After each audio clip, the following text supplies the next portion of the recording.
Praise the lord. చాలామంది క్రైస్తవులు నూతనంగా గృహాలు కట్టుకుంటున్నారు. దేవుడు మీ గృహాన్ని దీవించును గాక. అయితే ఆ గృహ ప్రవేశానికి చాలామంది ఈ లోక మర్యాదలు అనుసరించుకుంటా మంచి రోజు చూసుకుంటాకి వెళ్తారు.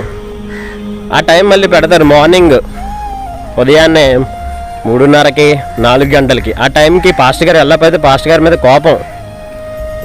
ఇంకా రారేంటి పాస్టర్ గారు, సమయం లేదు దీనికి అని తిరిగి ఆయన్నే అంటారు.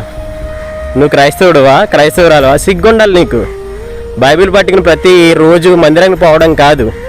దేవుని వాక్యం చెప్తుంది, మీరు ఈ లోక మర్యాదను అనుసరింపక ఉత్తమమైన దానిని ఏదో పరీక్షించి మీ మనసును రూపాంతరం చెందించుకోమని వాక్యం చెప్తుంది. కానీ నువ్వు ఇంకా అలానే గొంగళపురిలా ఉంటావు, సీతకొకచిలుగా మారవు. కొంతమందికి ఈ వీడియో చూసి కోపం రావచ్చు, కానీ నిన్ను చూసి దేవుడు ఎంత బాధపడతాడు. క్రైస్తవులు అంటే అర్థం క్రీస్తుని అనుసరించడం, లోకాన్ని కాదు. Praise the lord.